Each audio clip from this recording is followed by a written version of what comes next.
यही सिद्धांत की चर्चा होगी इसमें, जो भी होगा। ठीक है, देखते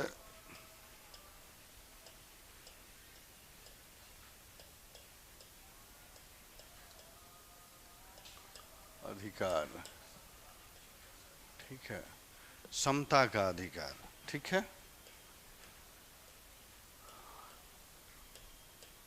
अनुच्छेद 14 से 18 की चर्चा ये करता है। समता का अधिकार अनुच्छेद 14 से 18 के बीच। ठीक है जी, चलिए। देखिए, आप लोगों से प्रभावित होकर के लाइव वाले भी वही क्वेश्चन कर रहे हैं, हिजाब हिजाब हिजाब। नहीं, हिजाब को क्वेश्चन आंसर फॉर्मेट में हम लोग डिस्कस कर लेंगे एक बार। हाँ हाँ, नहीं, एकदम एकदम तैयार रखना है। ठीक है, तो हम लोग समता के अधिकार की बात कर रहे हैं। समता का अधिकार की चर्चा किस आर्टिकल में है? 14 से 18 इसके बीच की गई है। और ध्यान रखेंगे, समता का डिफिनीशन आर्टिकल 14 में है। 14 में समता के का डिफिनीशन दिया गया है। और यहीं पे ध्यान रखेंगे, यहीं पे यानी 15 से 18 के बीच में इनको कैसे व्यवहारिक रूप प्रदान करें, इसकी चर्चा यहाँ पे की गई है। यानी यह परिभाषा देता है और 15 से 18 उसको व्यवहार में कैसे लाना है, इसकी चर्चा करता है। अर्थात 15 से 18 जो है ये क्षैतिज समता की बात करता है। नहीं, क्षैतिज, क्षैतिज का अर्थ क्या है? सभी समाज में बराबर है। नहीं, समाज में सभी जो है उसमें ऊंच नीच जाति धर्म कुछ नहीं है, उस समता की बात करता है। यानी वो उसमें कोई हिरार्की नहीं है। ठीक है, इसलिए ये व्यवहारिक समता की बात करता है और ये परिभाषित समता की बात करता है। ठीक है, इस रूप में हम लोग देखेंगे। 14 में क्या है आर्टिकल में? नहीं, विधि के समक्ष क्षमता और संरक्षण। अर्थात ये कहता है कि राज्य किसी व्यक्ति को किसी राज्य क्षेत्र में अगर वो निवास कर रहा है तो वह राज्य विधि के समक्ष या विधियों के समान संरक्षण प्रदान करेगा। नहीं, विधि के समक्ष या विधियों के समान। सेंटेंस समझिएगा, ये कहता है कि राज्य, कोई भी व्यक्ति किसी राज्य क्षेत्र में निवास कर रहा है तो उसके लिए राज्य जो है विधियों के समान संरक्षण और विधियों के समान संरक्षण की बात कर रहा है, विधियों के समान समता की बात करता है। यानी विधियों के समान संरक्षण का तात्पर्य हो गया कि विधि के सामने सभी वर्ग, ऊंच नीच, अमीर गरीब, सरकारी अधिकारी या गैर सरकारी अधिकारी सभी सामान्य होंगे, सभी एक समान होंगे। नहीं, इसकी बात करता है। और उसको व्यवहारिक कौन लाता है? व्यवहार में ये लाता है। ठीक है, तो पहले एक पॉइंट में लिख लेंगे अनुच्छेद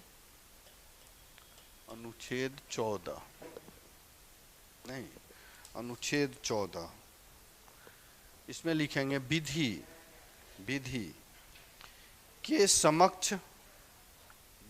समक्ष समता और विधियों का समान संरक्षण।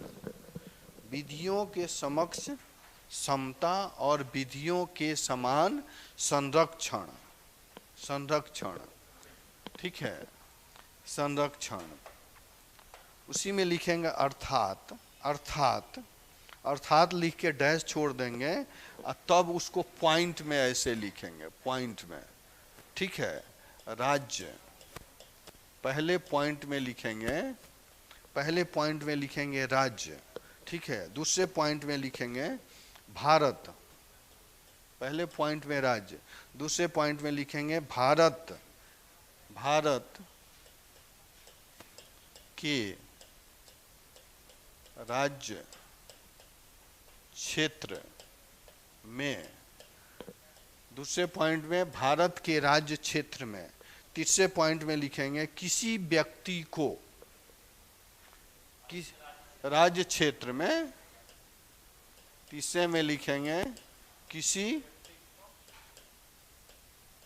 व्यक्ति को, नहीं, तीसरे में किसी व्यक्ति को, चौथे में लिखेंगे विधि के समक्ष, विधि के समक्ष समता, विधि के समक्ष समता, नहीं, चौथे में क्या लिखे, विधि के समक्ष समता। पांचवें में पांचवें में लिखेंगे, पांचवें में विधि के समान संरक्षण, पांचवें में विधि के समान संरक्षण, पांचवें में लिखना है विधि के समान संरक्षण, संरक्षण से वंचित नहीं करेगा, उसी में से वंचित नहीं करेगा, से वंचित नहीं करेगा। ठीक है, सेंटेंस क्या है, अर्थात हम लोग उसका व्याख्या कर रहे हैं। राज्य अनुच्छेद 14 निर्देश देता है किसको, राज्य को, राज्य को 14 संविधान का अनुच्छेद 14 है, राज्य को निर्देश देता है कि राज्य का दायित्व है कि भारत के किसी राज्य क्षेत्र में किसी भी व्यक्ति को, किसी भी व्यक्ति का तात्पर्य क्या है, इसमें वैधानिक व्यक्ति और अवैधानिक व्यक्ति नहीं, जिसमें कंपनी वगैरह सब आ गए, निकाय आ गए, प्राधिकरण आ गए, सबकी बात कर रहा है। नहीं, राज्य भारत के राज्य क्षेत्र में किसी व्यक्ति को विधि के समक्ष समता, नहीं, समता यानी विधि के समक्ष क्या है, जो व्यक्ति हैं सभी समान हैं, नहीं, अमीर गरीब ऊंच नीच नहीं, अमीर गरीब व्यक्ति में तो आ ही गया, लिंग की बात यहाँ नहीं है, अमीर गरीब ऊंच नीच, अधिकारी गैर अधिकारी, प्राधिकरण सरकारी प्राधिकरण गैर प्राधिकरण, सब की बात करता है, सब क्या है, विधि के समक्ष समान होंगे। अब विधियों के समान संरक्षण से वंचित नहीं करेगा, नहीं, गैर नागरिक आ जाएंगे, अर्थात विधियों के समान जो क्या है, सभी को वो अधिकार जो मौलिक अधिकार दिए गए हैं, उनके अधिकार को प्रोटेक्शन के लिए विधि क्या है, उनके अधिकारों का संरक्षण करेगा, इससे वंचित नहीं किया जा सकता है किसी हालत में, नहीं। लेकिन इसके कुछ अपवाद भी हैं, है ना जी, अपवाद हैं। एक तो कह दिया, ये पांचवें पॉइंट में, पॉइंट देखिएगा, वो बेयर एक्ट पढ़ रहे हैं कि नहीं पढ़ रहे हैं आप लोग, कि खरीद के रख दिए हैं, यही टेक्निक है इस तरह पढ़ने का, ये सारे तोड़ करके व्याख्यायित किया है। अगर हिम्मत करके इस व्याख्या को पढ़ लेंगे तो क्वेश्चन लिखने में दिक्कत नहीं होगा, नहीं।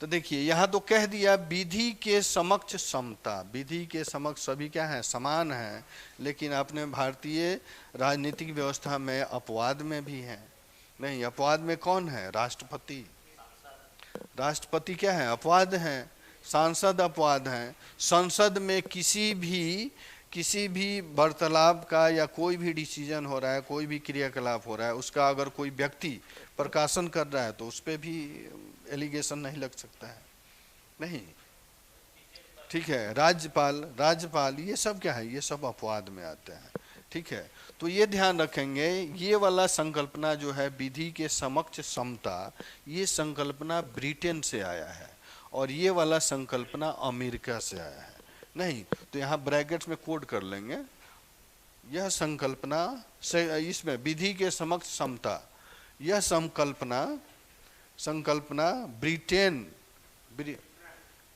लिख लेंगे तो याद रहेगा भैया, यहाँ से पूछता है ब्रिटेन के संविधान से, नहीं,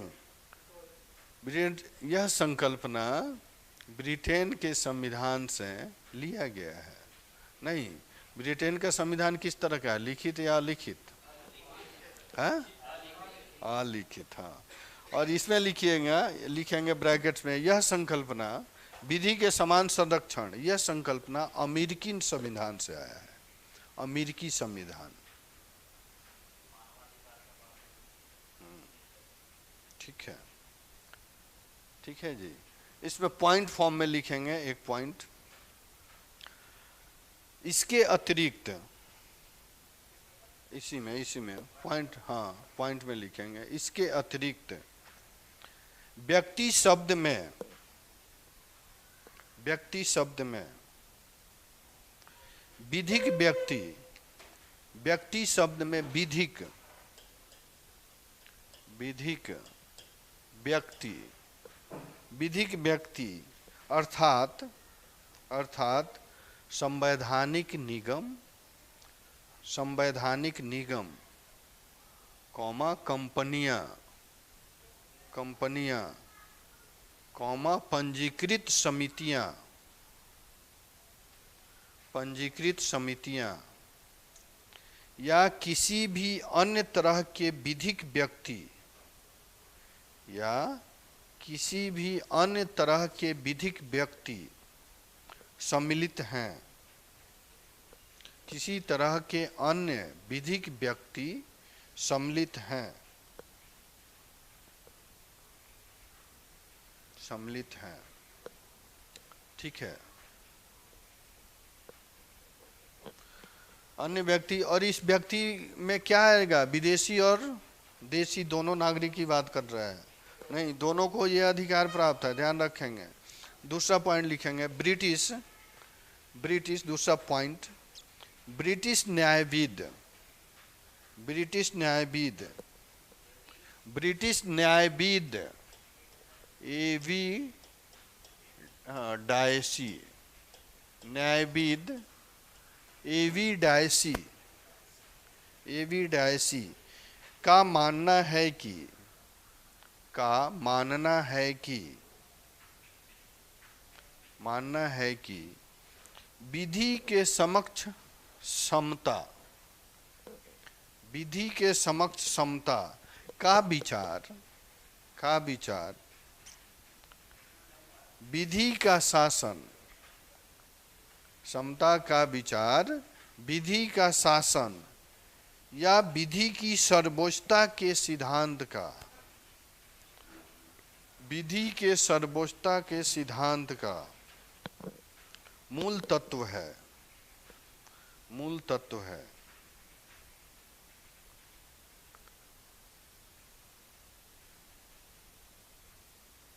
मूल तत्व है तथा, तथा संविधान सामान्य विधि का परिणाम, तथा संविधान सामान्य विधि,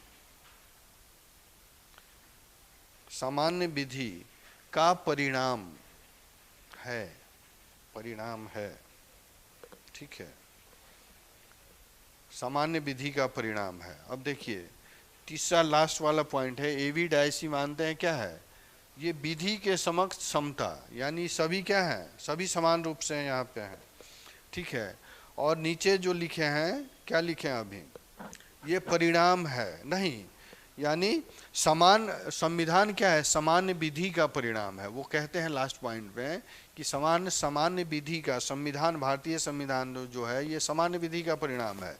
तो ऐसा नहीं है, ठीक है, ऐसा इसलिए नहीं है क्योंकि सामान्य विधि जो है व्यक्तिगत अधिकारों को प्राथमिकता देता है, नहीं, और व्यक्तिगत अधिकार जो हैं हमारे भारतीय संविधान में क्या है, नकारा गया है, ठीक है। इसलिए भारतीय संविधान में समान विधि जो है उसको नकार करके ये दोनों प्रक्रिया को शामिल किया गया है, जो सबको, सब अधिकार, सभी व्यक्ति को समता देता है और सभी के अधिकारों का संरक्षण करता है, ठीक है।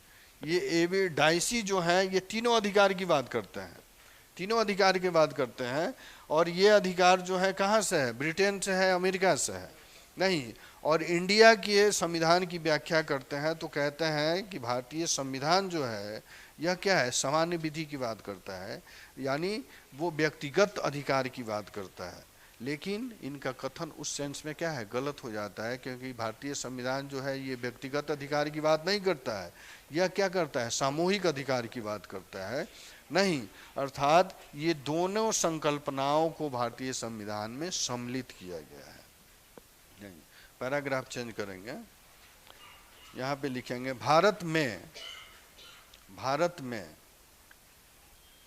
भारत में विधि के समक्ष समता, विधि के समक्ष समता, समता और विधि के समान संरक्षण, विधि के समान संरक्षण वाले तत्व ही लागू हैं, वाले तत्व ही लागू हैं, लागू हैं। तीसरा तत्व, तीसरा तत्व, तीसरा तत्व अर्थात, तीसरा तत्व अर्थात, तीसरा तत्व अर्थात संविधान समान विधि का परिणाम है। तीसरा तत्व अर्थात संविधान समान विधि का परिणाम है, परिणाम है, लागू नहीं होता, लागू नहीं होता,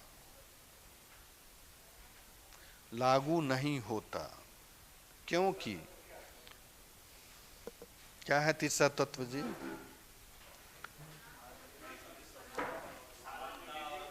संविधान समान विधि का परिणाम है, समान, यही तो तीसरा तत्व है जी।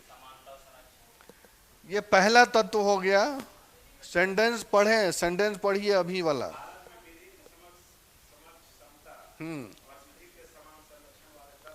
लागू होते हैं। हाँ हाँ हाँ, तीसरा तत्व अर्थात, आगे बढ़िए क्या लिखे। हाँ, तीसरा तत्व अर्थात संविधान समान विधि का परिणाम है, अर्थात व्यक्तिगत अधिकार की बात करता है। वो तत्व क्या है? लागू नहीं होता है, समझे? लागू नहीं होता है। क्योंकि क्योंकि भारत में, भारत में व्यक्तियों के अधिकारों का स्रोत, क्योंकि भारत में व्यक्तियों के अधिकारों का स्रोत, स्रोत क्या है जी? भारत में व्यक्तियों के अधिकारों का स्रोत क्या है? संविधान है। हाँ, संविधान है, संविधान है, ठीक है। समता का अपवाद, एक हेडिंग बनाएंगे, समता का अपवाद। नहीं, हम लोग तो अभी वाले परिभाषा में क्या देखें कि भारत में, भारतीय संविधान में जो संकल्पना है विधि का, इस विधि में सभी व्यक्ति समान हैं। नहीं, भारतीय हो, गैर भारतीय हो, या विधिक व्यक्ति हो या गैर विधिक व्यक्ति हो, सबको क्या है? समान संरक्षण दिया जाएगा। लेकिन कुछ अपवाद भी दिए गए हैं भारतीय संविधान में। जैसे आप देखेंगे आर्टिकल 361, 361 है ना जी, पॉइंट में लिखेंगे इसको। पहला पॉइंट लिखेंगे अनुच्छेद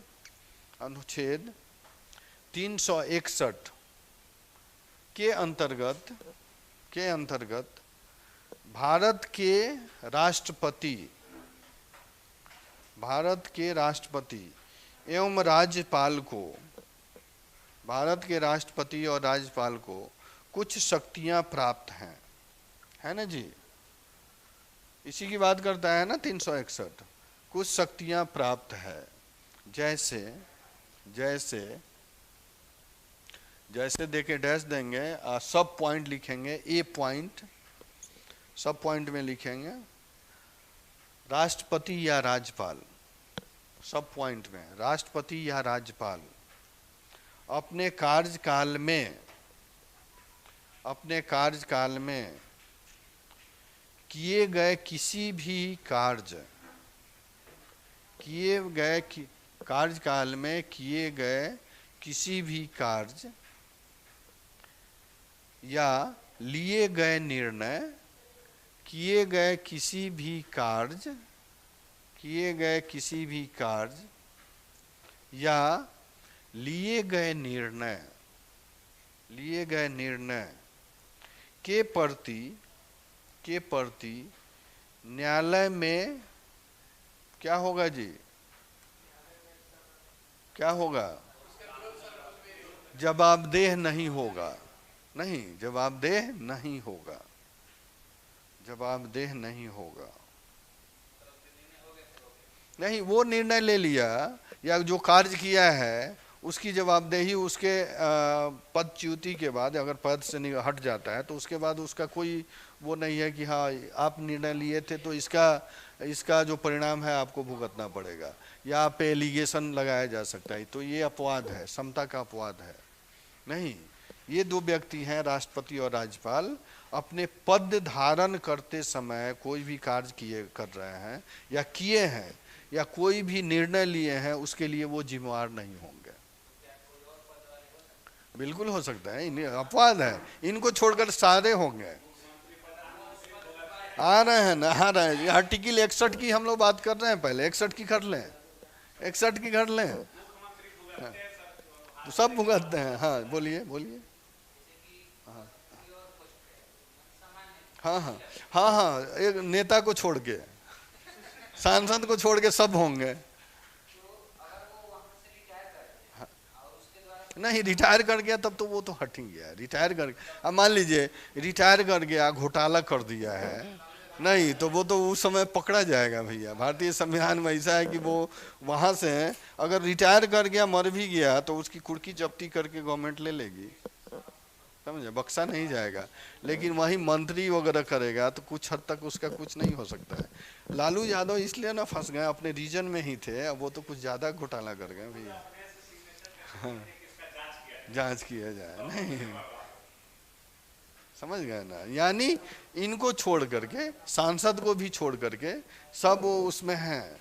जो समता का ये अपवाद है, इन पर ये लागू नहीं होगा। अर्थात कहेंगे कि भारत में समता का अधिकार है तो इन पर क्यों नहीं है, तो इनको आर्टिकल में पहले ही अलग कर दिया संविधानविदों ने। नहीं, संविधान लिखने वालों ने उनके लिए स्पेशल आर्टिकल बना दिया कि इस आर्टिकल की चर्चा है, इसमें इनकी चर्चा है। प्रमुख भी है, नहीं, ए पॉइंट, इसमें बी पॉइंट लिखेंगे, बी पॉइंट लिखेंगे, राष्ट्रपति, राष्ट्रपति अब्लिक राज्यपाल, राष्ट्रपति अब्लिक राज्यपाल,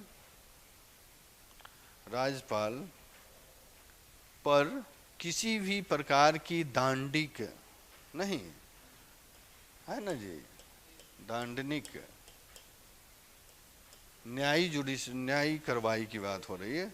दांडिक कार्यवाही किसी भी न्यायालय में आरंभ या चालू नहीं हो सकती।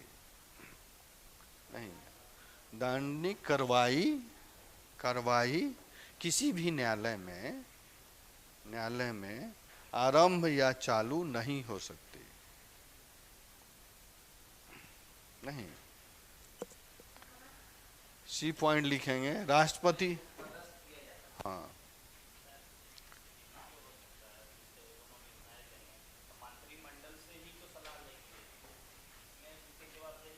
तो इनकी जवाबदेही नहीं होगी ना जी। आर्टिकल निर्देशित करता है सलाह लेके रहेंगे तो जिम्मेदार मंत्रिमंडल होगा, इनका नहीं होगा। ये सिग्नेचर भी करेंगे तो कोई इन पर नहीं है। नहीं, हाँ, तीसरा पॉइंट सी लिखेंगे, राष्ट्रपति राज्यपाल, सी में राष्ट्रपति राज्यपाल, हाँ, सी ना, राष्ट्रपति या राज्यपाल की गिरफ्तारी नहीं, गिरफ्तारी या जेल नहीं, नहीं। डी में एक और है सब एलिगेशन, डी में लिखेंगे राष्ट्रपति और राज्यपाल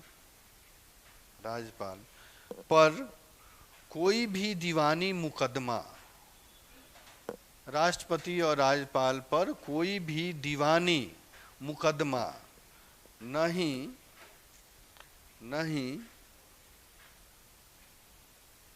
कौमा अगर चलाया जाएगा तो 2 माह पूर्व की सूचना, मुकदमा चलाया जाएगा तो 2 माह पूर्व की सूचना देनी होगी। 2 माह पूर्व की सूचना देनी होगी, ठीक है। फौजदारी होगा तो चलेगा, दीवानी को सूचना देनी होगी। हाँ,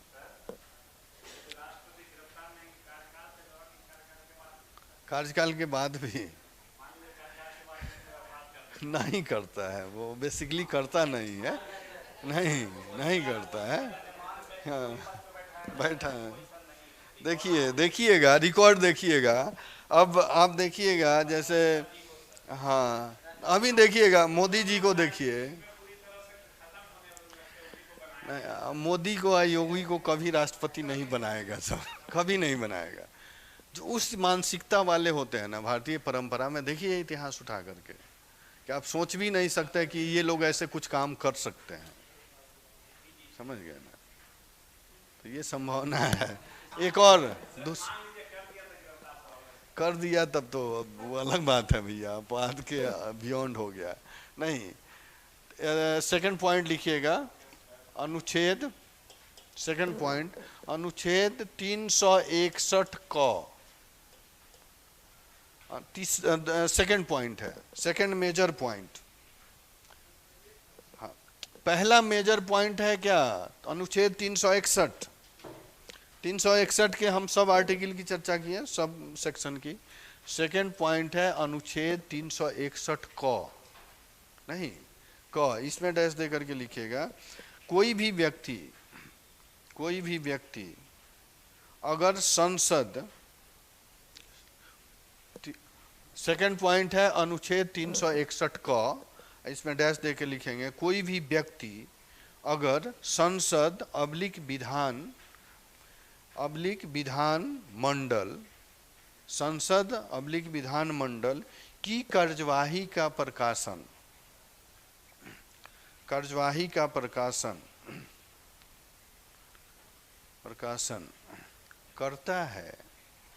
करता है तो किसी भी प्रकार का दीवानी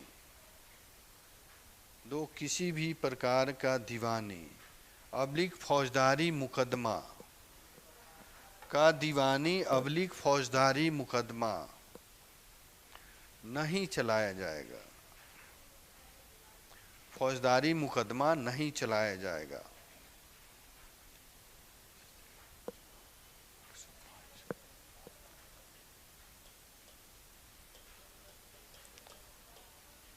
ठीक है, हम लोग अपवाद की चर्चा कर रहे हैं।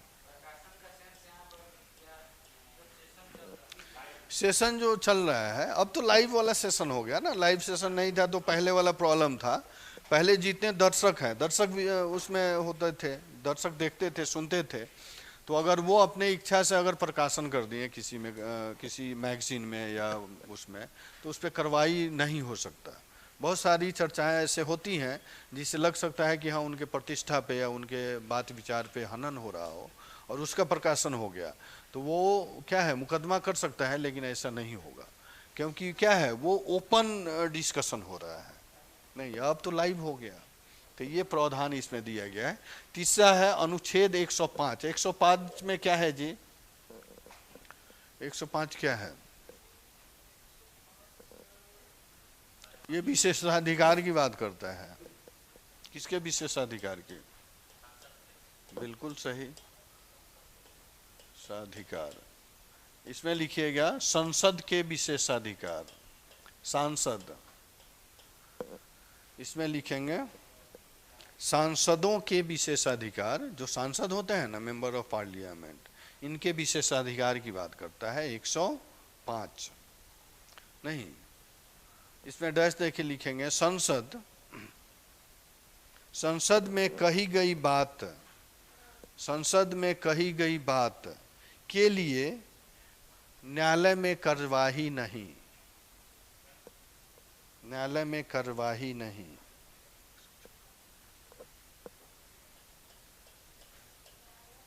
कार्यवाही नहीं है ना जी। इसीलिए देखते हैं कुर्सी थोड़ा उबल हो जाता है ना, भैया बोल लो, और देखिए वही, यही कारण है ये वाला, इसी के वजह से वो कुछ भी बोल लेता है, एकदम उठ करके मार देगा। नहीं, हो भी जाता है, बहुत बार होता है, कॉलर पकड़ लेना। हाँ।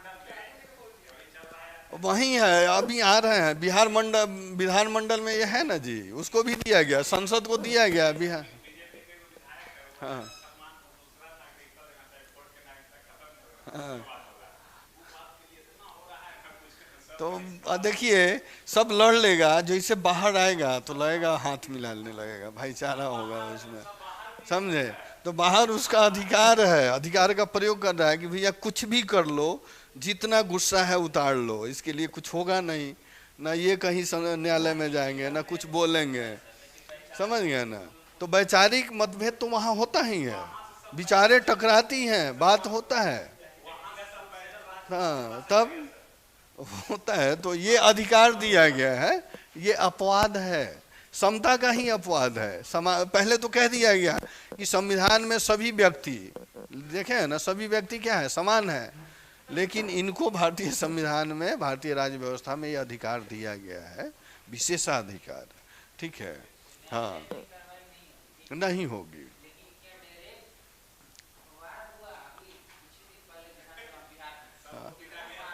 नहीं तो वो होगा ना, तो वहां पर नहीं नहीं, देखिए वो जो संस्था है उसके अंदर सभापति है, अध्यक्ष है, वो कार्रवाई कर सकता है, लेकिन न्यायालय में नहीं होगा। हाँ वो एक्शन ले लेगा, स्पीकर ले सकता है, स्पीकर तो अंदर एक्शन लेगा ही नहीं, उनको कुछ दिनों के लिए निरस्त कर देगा, नहीं अनुशासन बनाए, नहीं देखते आराम से। जब जब कभी हल्ला होता है, जब वैचारिक मतभेद होता है, तो नहीं देखते हैं कि वहाँ के गार्ड को बुला करके टंगवा के रखवा देता है कि नहीं। तो क्या है, ये तो अधिकार है उसका, उसके अंदर हो सकता है, लेकिन न्यायालय में नहीं हो सकता है।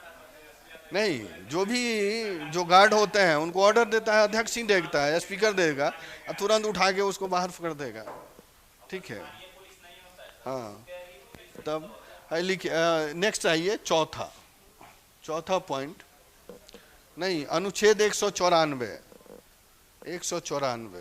नहीं, ये इसमें क्या है, विधायकों को विशेषाधिकार, इसमें विधायक है, विधायकों को विशेषाधिकार, 194 में विधायकों को विशेषाधिकार, ठीक है। 5वां में अनुच्छेद 31 ग की बात हम लोग करेंगे, अनुच्छेद 31 ग, इसमें क्या है जी, अनुच्छेद 31 ग, अनुच्छेद 31 ग कहता है कि राज्य जो है, हाँ 31 ग यह कहता है कि राज्य जो है नीति निर्देशक तत्वों के सिद्धांतों को लागू करने के लिए यह विधि बना सकता है, समझ गया ना। राज्य जो है, राज्य नीति निर्देशक तत्वों के सिद्धांतों को लागू करने के लिए अनुच्छेद 31 ग के हिसाब से वो क्या कर सकता है, विधि बना सकता है, और उस विधि से किसी के अधिकार का हनन हो रहा है तो वो उस पे लागू नहीं होगा, ये लागू प्रभावी होगा, नीति निर्देशक तत्व, ठीक है। अनुच्छेद 31 ग, इसमें लिखेंगे डैश दे करके, इसके अनुसार किसी राज्य विधान मंडल द्वारा, इसके अनुसार किसी राज्य विधान मंडल द्वारा नीति निर्देशक तत्वों के क्रियान्वयन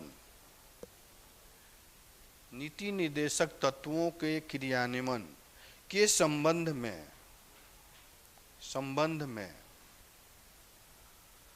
नीति निर्देशक तत्वों के क्रियान्वयन के संबंध में यदि कोई नियम बनाया जाता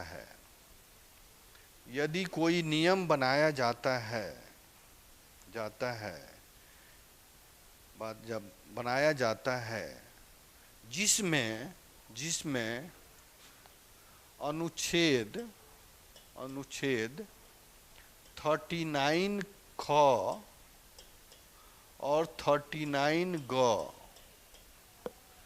बनाया जाता है, जिसमें अनुच्छेद 39 ख और 39 ग, ठीक है, ग का समावेश है, तो उस आधार पर चुनौती नहीं दी जा सकती,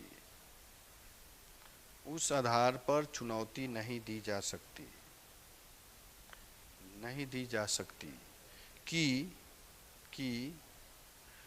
वे अनुच्छेद 14 का उल्लंघन करते हैं, वे अनुच्छेद 14 का उल्लंघन करते हैं।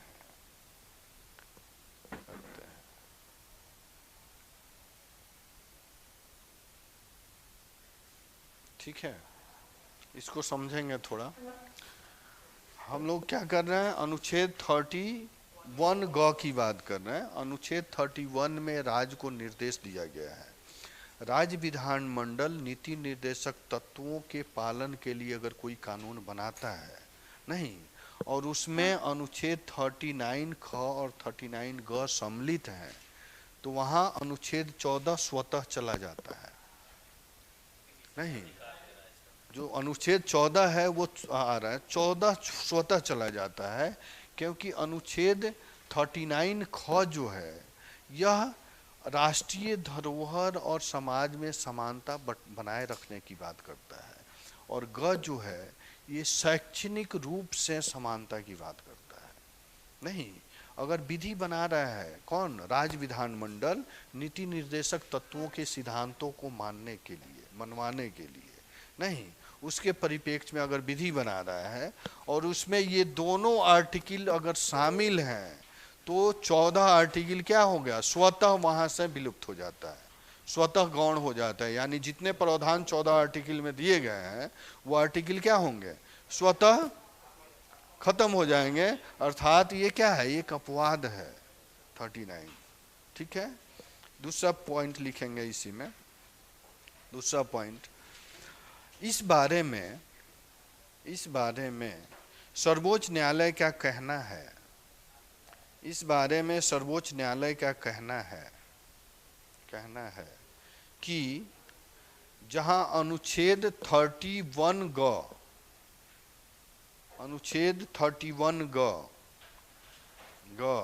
आता है, 31 ग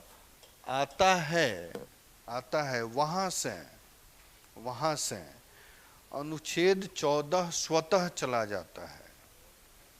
31 ग, ये 31 ग में ये दोनों सम्मिलित है। नहीं, 31 ग आता है, वहां से अनुच्छेद 14 स्वतः चला जाता है। ठीक है, ये क्या है, ये अपवाद ही तो है जी। अपवाद ऊपर वाले जितने अपवाद हैं, आर्टिकल 361 क, नहीं 105, 194, ये सब क्या है, ये विशेषाधिकार है। ठीक है, और 31 ग जो है ये आम नागरिक को अधिकार देता है। तो आम नागरिक में भी एक स्थिति दी गई है कि उस स्थिति में 14 का क्या है, अवमूल्यन हो जाएगा। नहीं, कब होगा, जब राज्य विधानमंडल नीति निर्देशक तत्वों को संरक्षण देते हुए उनको मनाने के लिए अगर विधि बनाएगा, और उस विधि में 39 ख के प्रावधान, 39 ग के प्रावधान सम्मिलित हैं, तो वहां ये स्वतः क्या होंगे, 14 निरस्त हो जाएंगे। आप कहीं नहीं जा सकते। अगर उस कानून में 39 के तहत जो कानून बन रहा है, 39 के तहत, 39 ग के तहत कानून क्या बन रहा है, नीति निर्देशक तत्वों के संदर्भ में। नहीं, राज्य विधानमंडल जो है नीति निर्देशक तत्वों को मनाने के लिए, उनको कार्यान्वयन के लिए कानून बना रही है, और उस कानून में, उस विधि में 39 ग के प्रावधान, 39 ख के प्रावधान सम्मिलित हैं। वहां पर अनुच्छेद 14 क्या है, मान्य नहीं होगा आम आदमी पे, स्वतः चला जाएगा। इसकी बात कौन करता है, उच्चतम न्यायालय करता है, निर्देश देता है। नहीं, दूसरा पॉइंट लिखेंगे, विदेशी शासक कौमा राजदूत,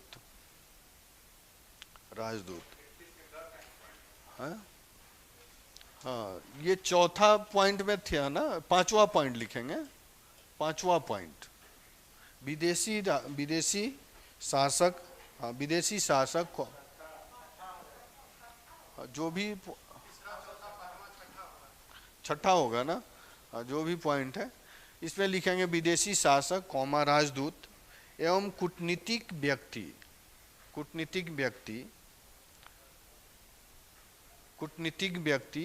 व्यक्ति में कौन आएगा जी, जो एम्बेसी, हाँ एम्बेसी वाले, कौमा दीवानी एवं फौजदारी मुकदमों से मुक्त होंगे। दीवानी और फौजदारी मुकदमों से मुक्त होंगे, मुक्त होंगे। नहीं, और एक और अपवाद है इसमें, एक और अपवाद है, यह है संयुक्त राष्ट्र संघ। नेक्स्ट पॉइंट लिखेंगे, संयुक्त राष्ट्र संघ एवं उसकी एजेंसियां, संयुक्त राष्ट्र संघ एवं उनकी एजेंसियां, एजेंसियां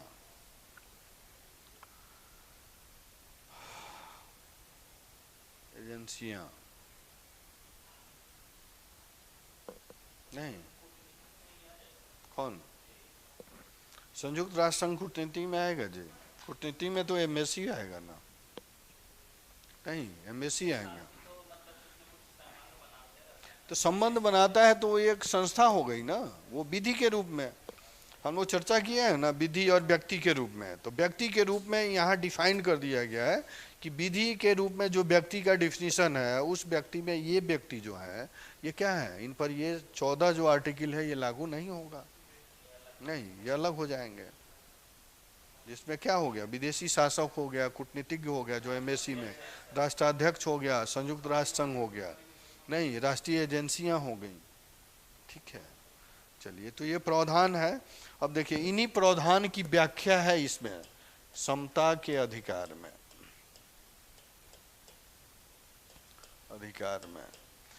अब देखेंगे जितने प्रावधानों की हम लोग चर्चा की है, तो ये प्रावधान क्या है, 14 वाले जो प्रावधान है, यह क्या कहता है, समाज में जितने वर्ग हैं जो विशेषाधिकारों से अतिरिक्त हैं, विशेषाधिकार जो दिया गया है, जो सांसद हैं, राष्ट्रपति हैं, राज्यपाल हैं, नहीं, विधायक हैं, उन लोगों को छोड़ करके जितने लोग हैं, अर्थात 14 उन पर लागू होता है। और लागू होने का अर्थ है कि वो समाज में क्षैतिज समता की बात करता है, उनके अधिकारों के संरक्षण की बात करता है, नहीं, और उसके साथ साथ उसको व्यवहार के रूप में कैसे लाया जाए, इसकी चर्चा 15 से 18 तक की गई है, नहीं, और इसको व्यवहार में किस तरह लाया जाए, तो उच्चतम न्यायालय ने कुछ सिद्धांत निर्देश दिए हैं, नहीं, जिसमें विधि का शासन है, कल्याण का शासन है। कल्याण के शासन में ही आता है आरक्षण का सिद्धांत।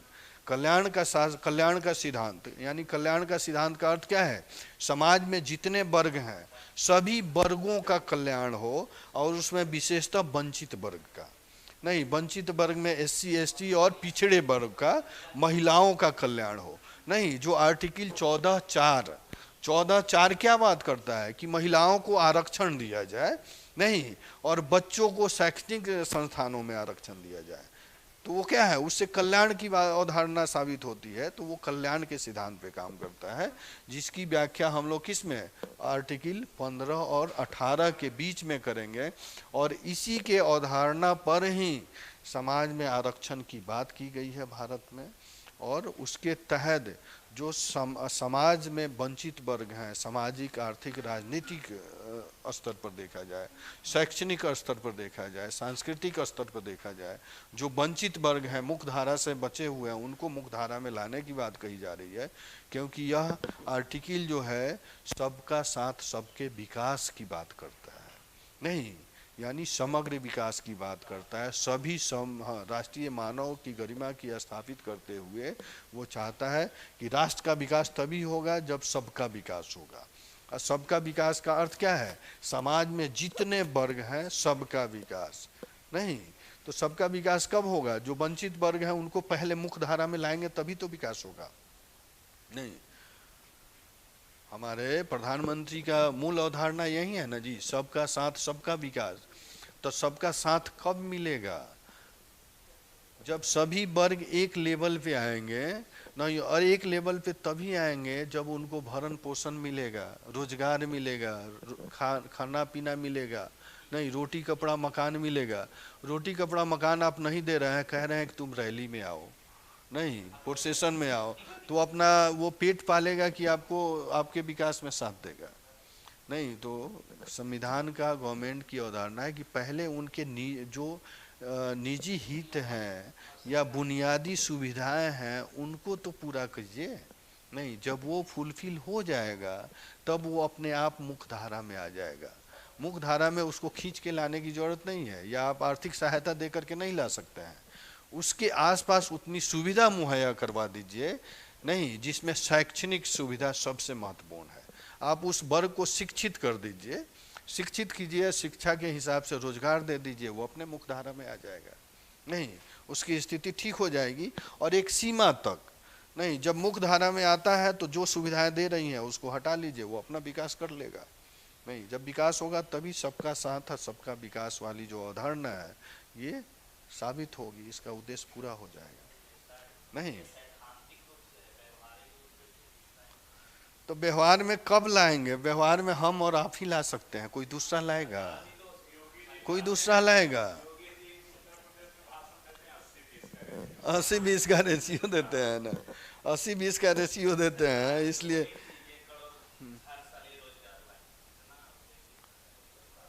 तो यहाँ तो राजनीतिक व्यवस्था में यही है, कहते कुछ और है, करते कुछ और है। नहीं, और वो हर एक 5 साल में आपके दरवाजे पे आएंगे जब उनको जरूरत पड़ेगा, उसके बाद मिलेंगे जी? नहीं मिलेंगे। तब जुमला था, समझे? तो देखिए, हम लोग उस मुद्दे पे नहीं जाएंगे। आप लोग देखिए, आप प्रशासक बनने जा रहे हैं ना कि राजनीतिक बनने जा रहे हैं। आप लीडर बनने जा रहे हैं जी? नहीं बनने जा रहे हैं, आप प्रशासक बनने जा रहे हैं। तो प्रशासक तभी आप बनेंगे तो जब तक आप संविधान के प्रावधान के अनुकूल नहीं चलेंगे। नहीं, वो लोग कितने संविधान के प्रावधान के अनुकूल चलता है? वो चलता है जी? नहीं, सब उल्लंघन ही करता है सब जगह, क्योंकि लोकतंत्र है भैया। हम अगर कोई आप ही हैं उनके कार्यकलाप पर, गतिविधि पर रोक लगाएंगे तो तुरंत कहेंगे एसडीएम है, आप अपने औकात में रहिए, हम जनता के प्रतिनिधि हैं। नहीं, अगर वहीं थोड़ा मोडियल एसडीएम मिल गया तब तुरंत उनको बता देगा ना औकात। तो ये प्रॉब्लम है, समझ गए ना? देखिए, आपको संविधान ने वो अधिकार दिए हैं कि आप कोई भी व्यक्ति है, नहीं, वो प्रतिनिधि ही क्यों ना हो, कहता है, यही शब्द कह के निकलता है ना, वो कहता है हम जनप्रतिनिधि हैं, जनता का प्रतिनिधित्व कर रहे हैं, जनता हमारे पीछे है। तो जनता तुम्हारे पीछे कहाँ है? तुम्हारे में नैतिकता होगी तभी जनता पीछे होगी, अनैतिक हो जाओगे तो कहाँ होगी? नहीं, तो नैतिक अनैतिक बनाएगा कौन? अधिकारी बनाएगा। जब वो अनैतिक हो जाएगा अपने क्षेत्र में, जब अपने, देखिए, जब वो अनैतिक अपने क्षेत्र में होगा, कोई भी नेता होगा, कोई भी दबंग होगा, उसको नैतिक कौन बनाएगा? एक अधिकारी बनाएगा, क्योंकि अधिकारी को वो पावर दिया गया है। रबड़ स्टैंप नहीं है, आपने देखा ही नहीं है। एक एसआई को इतना अधिकार होता है कि वो नेता मंत्री को हिला देता है। नहीं, एसडीएम और डीएसपी तो अलग चीज है। अपने कर्तव्य, एक आता है ना कर्तव्य और धर्म, आप अपने कर्तव्य और धर्म का पालन नहीं कर पाते हैं। सही, वही बात है, अपने सही समय पर करे, उसमें उसका निजी स्वार्थ ना हो, जन हित हो, नहीं, जनता की भलाई हो। तो कोई भी अधिकारी सर्वप्रमुख है, उसके सामने नेता नगरी कुछ है। अधिकारी आप बनेंगे तो आप 55, 65, 60 साल रहेंगे, अब वो 5 साल में उसका औकात वजूद खत्म हो जाएगा। नहीं, अगर ढंग से काम नहीं किया तो 5वें साल में खत्म हो जाएगा ना जी। कोई औकात है? नहीं, कोई औकात नहीं है अधिकारी के सामने किसी नेता का, किसी मंत्री का, है जी? कुछ औकात नहीं है। आप सिस्टम चलाते हैं, नहीं, आप नियम बनाते हैं, नियम इम्प्लीमेंट करते हैं। कर ही नहीं सकता है। अगर वो करता है तो आपको अधिकार है कि उसको वो हिदायत दें या उसको उसके नियम, उससे नियम का पालन करवाएं। नहीं, और नियम पालन करवाने के लिए आप अपना तरीका अपना सकते हैं। तो देखते हैं दबंग को, और जो नेता होता है, अगर एसआई हो गया, एसपी हो गया, अगर थोड़ा मुड़ियल है तो कैसे दौड़ा के मारता है कि नहीं?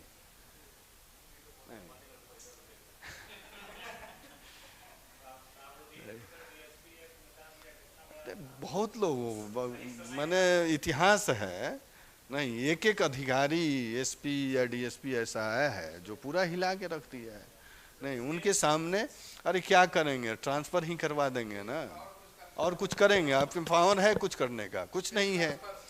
तो क्या होंगे जो रुतबा यहाँ है यही रुतबा मैं वहाँ जाऊँगा तो रहेगा नहीं, वही रुतबा वहाँ रहेगा।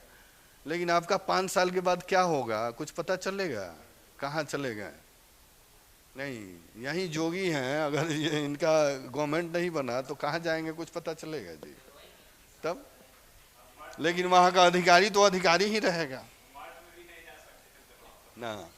चलिए इसको लिख लीजिए, यहाँ व्याख्या हम लोग करेंगे, इसको कोट करिए। समता का अधिकार, हाँ समता का अधिकार। अच्छा इसको देखिए, वो संवैधानिक प्रावधान लिखे हैं, जितना हम लोग किए ना ये संवैधानिक प्रावधान है, और यहाँ हम व्याख्या नहीं लिखवा रहे हैं। इसका व्याख्या का अर्थ क्या है? यानी 14 में किसके समता के परिभाषा दी गई है, और 15 से 18 तक उनको व्यवहार में कैसे लाना है उसकी व्याख्या की गई है। और वह व्याख्या किस तरह का है कि समाज में क्षैतिज समता स्थापित करना, अर्थपूर्ण समता स्थापित करना। अर्थपूर्ण समता का अर्थ क्या है? जो संविधान में जो प्रावधान है, जो अर्थ निहित हैं, उनके हिसाब से समानता स्थापित करना, अर्थात समाज को वर्ग विभेदीकरण के तरफ बढ़ावा देता है। नहीं, वर्ग विभेदीकरण का अर्थ क्या है? वर्ग में विभेद करके विषमता को पहचानना नहीं। अगर विषम परिस्थिति वाला समाज है तो वहाँ से विषमता को दूर करने का नहीं, दूर करने का प्रावधान लाया गया है। और ये दूर कौन करेगा? अधिकारी करेगा नहीं, अर्थात वो विभेदीकरण के व्यवस्था का विरोध करता है, और उसका विरोध करते हुए समानता स्थापित करता है, यानी विषमता को भी दूर करने का प्रयास करता है। कौन? आर्टिकल 15 से 18 नहीं। और इसी विषमता को दूर करते हुए देखेंगे कि आर्टिकल के सब आर्टिकल जो हैं वो अलग अलग संस्थाओं को, अलग अलग वर्गों को आरक्षण देने का प्रावधान करता है। ठीक है, इसमें लिखेंगे भारत में हाँ ये हेडिंग बनाइए, समता का अधिकार। पहले जो लिखे हैं समता के अधिकार, उसमें हम लोग प्रावधान देखे हैं नहीं, जो संवैधानिक प्रावधान है। हाँ ये व्याख्या है। भारत में समता के अधिकार में समता के अधिकार को अनुच्छेद 14 से 18 के बीच रखा गया है। अनुच्छेद 14 से 18 के बीच रखा गया है, जो क्षैतिज समता की बात करता है। जो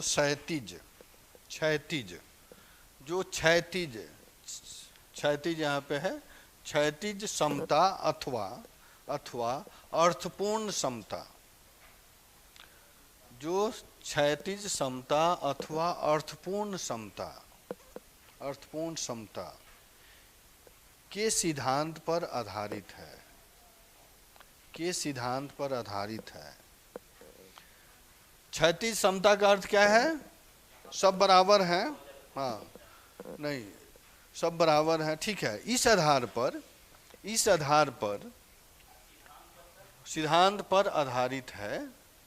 इस आधार पर समता की परिभाषा स्पष्ट होती है। समता की परिभाषा स्पष्ट होती है। भारत में समता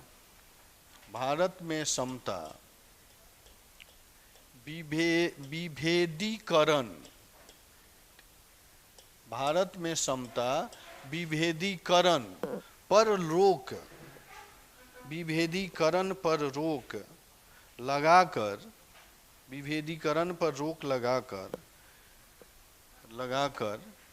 विषमताओं को दूर करने वाली,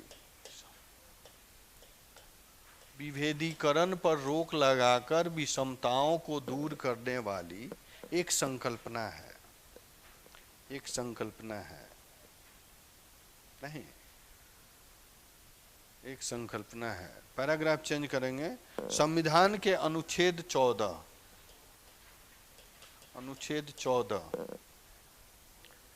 14 समता के अधिकारों के सिद्धांत समता के अधिकारों के सिद्धांत का,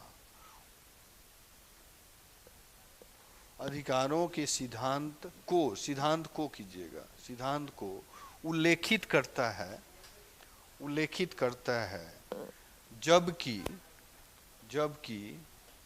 अनुच्छेद 15 से 18 के बीच, अनुच्छेद 15 से 18 के बीच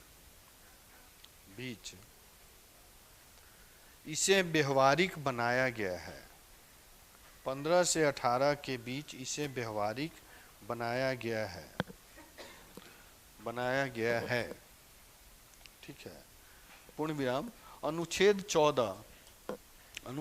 14 के व्याख्या के आधार पर, अनुच्छेद 14 के व्याख्या के आधार पर कुछ निम्नलिखित सिद्धांतों का उल्लेख,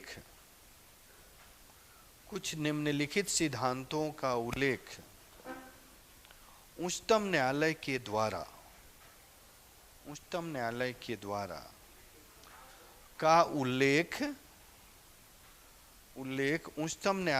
द्वारा किया गया है, का उल्लेख उच्चतम न्यायालय के द्वारा किया गया है। ठीक है जी, चलिए ये है, इसी में हम लोग उल्लेख करेंगे। सिद्धांत हैं विधि के शासन, कल्याण प्रशासन के सिद्धांत, वर्ग विधान का सिद्धांत, नहीं वर्ग विहीनता और वर्ग विधान का सिद्धांत, कल्याण प्रशासन का सिद्धांत। तो कल्याण प्रशासन के सिद्धांत से ही जन कल्याण और कल्याणकारी राज की अवधारणा विकसित होती है, और वहीं से वो आरक्षण का सिद्धांत डेवलप होता है। नहीं तो आरक्षण को देखेंगे, आरक्षण में कौन कौन मुद्दे हैं उनको देखेंगे, आरक्षण के प्रावधान क्या है उनको देखेंगे, वहाँ से प्रश्न निश्चित रूप से बनेगा। ठीक है, थोड़ा आप लोगों को वर्क रहेगा कि कम से कम आर्टिकल को देखते रहे, सब आर्टिकल, क्योंकि अब सब आर्टिकल को जितने हम लोग, मान लीजिए यहाँ 14 से 18 में चर्चा कर रहा हूँ, तो ये मैं चर्चा नहीं करूँगा 15 में क्या है, 16 में क्या है, नहीं 17 में क्या है, 18 में क्या है, ये आप लोगों को एक रफली आइडिया होना चाहिए कि 14 में क्या है, 15 में क्या है। ठीक है, क्या व्याख्यान है?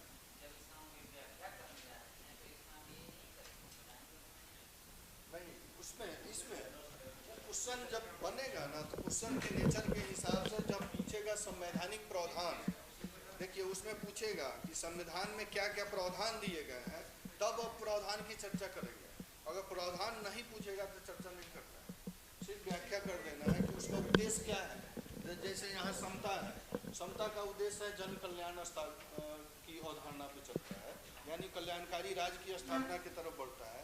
और कल्याणकारी राज्य की स्थापना कब होगा? जब वो सभी वर्गों को एक धारा में लाया जाएगा। नहीं तो क्या है, वो कल्याण के सिद्धांत पर काम करता है, जन कल्याण के सिद्धांत पर काम करता है। नहीं वो उद्देश्य प्रेरित करता है कि आरक्षण के माध्यम से हम सभी वर्गों को एक लेवल पे लाएं, नहीं लाने के बाद राष्ट्र का विकास करें, समाज का विकास करें, देश का विकास करें। नहीं अर्थात उसको आर्थिक अभी के संदर्भ में जोड़ सकते हैं। जब ये सारी चीज़ें पूरी हो जाएंगी तो जो हमारे सरकार का और हमारे केंद्र सरकार का उद्देश्य है सबका साथ सबका विकास, तभी तो पूरा होगा। नहीं सबका साथ सबका विकास, सभी क्षेत्रों का विकास जुड़ते जा रहा है जी, धीरे धीरे जुड़ते जा रहा है ना। पहले सबका साथ सबका विकास, अब सभी क्षेत्रों का विकास। तो ये सब जुड़ने का ये शब्द पकड़ना है। सभी क्षेत्रों का विकास का अर्थ क्या है? कोई भी वंचित नहीं रहे, नहीं SC ST या आदिवासी या कोई भी जो निर्जन जगह पे है वो भी वंचित नहीं।